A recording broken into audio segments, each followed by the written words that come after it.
নীলফামারী জেলার সুযোগ্য জেলা প্রশাসক জনাব মোহাম্মদ নাইরুজ্জামান স্যারকে আজকের এই আমাদের খোদে খেলোয়াড়দের উদ্দেশ্য এবং আজকের এই শুভ টুর্নামেন্টের শুভ উদ্বোধন ঘোষণা করার জন্য বিনোদন করছি। স্যার।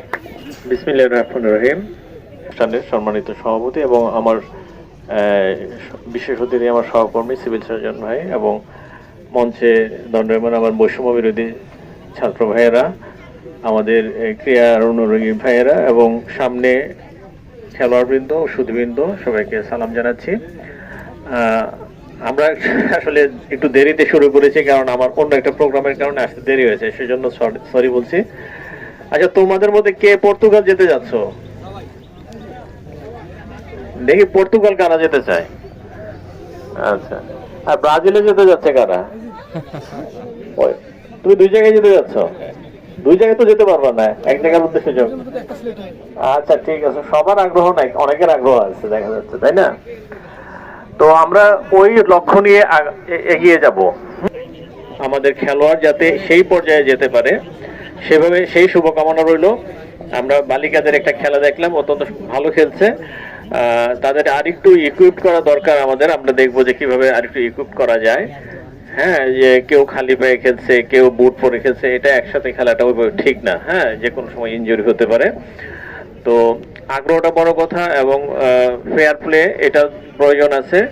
খেলাটা হবে সুস্থ প্রতিযোগিতার মাধ্যমে এবং আমার সিভিল সার্জন ভাই তো মেডিকেল সায়েন্সের সেটা বললেনই যে শরীর সুস্থ থাকলে সবকিছুই ভালো লাগবে, পড়াশোনাও ভালো হবে, পড়াশোনাও করতে হবে, খেলাধুলাও করতে হবে, সাংস্কৃতিক কর্মকাণ্ডে যুক্ত থাকতে হবে, সমাজসেবা করতে হবে। তাহলে এই যে আমাদের যারা এই যে ছাত্র ভাইয়েরা আজকে আন্দোলন করতে পারছে, তাই না?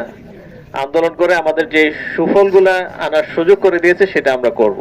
আজকে আরেকটি প্রস্তাব পেয়েছি, আমাদের যেটা বললো যে এটা একটা ভালো আইডিয়া দিয়েছে, আমরা কথা বলবো, প্রয়োজন আমরা লিখবো। হ্যাঁ, যে আমাদের বিকেএসপির একটা ব্রাঞ্চ এখানে করা যায় কিনা, আমরা সেটা লিখবো। হ্যাঁ, এটা লিখবো। আর যেটা হলো আর্চারির অ্যাসোসিয়েশনের সভাপতি যেটা আমাদের অফার দিয়েছিলেন, আমরা জমি রেডি করা আছে, জমি রেডি করে রাখছি। এখন অফিসিয়ালি যখন আসবে আমরা সেটা অবশ্যই আমরা আমাদের মানে লোকেশন জমি আমাদের রেডি আছে, না অফিসিয়ালি ও সরকারিভাবে ওটা লাগবে তো আমার কাছ থেকে। সেটা আসলে আমরা ওইটা পাঠাবো, আশা করি সেটা খুব শীঘ্রই আসবে। আমি যোগাযোগ রাখতেছি এবং আমরা পেলে আর্চারি যদি এটা ওনাদের যে উদ্দেশ্য, খেলোয়াড়রা শুধু ফুটবলই খেলবে না, সব খেলার মধ্যে তোমরা যুক্ত থাকবে, তাই না? এটা ওনাদের সার্ক বেসড একটা যেহেতু প্রজেক্ট করার কথা এবং কমপ্লেক্স, মানে এখানে আবাসিক সুবিধা সে অন্যান্য সুবিধা থাকবে। এটা যদি হয় এটা আমাদের জন্য খুবই ভালো হবে, যেহেতু নীলফামারী থেকে আমরা প্রত্যেকটা খেলাতেই কিছু ভালো খেলোয়াড় জাতীয় পর্যায়ে আছে এবং তারা জাতীয় এবং আন্তর্জাতিক পর্যায়ে খেলছে। সেজন্য আমরা চাই ফুটবলেও যাতে এই পার্টিসিপেশনটা ভালো থাকে, বড় সংখ্যায় থাকে এবং ছেলে এবং মেয়ে সবার পক্ষ থেকে থাকে। তোমরা নিজেদেরকে সেভাবে গড়ে তোলো।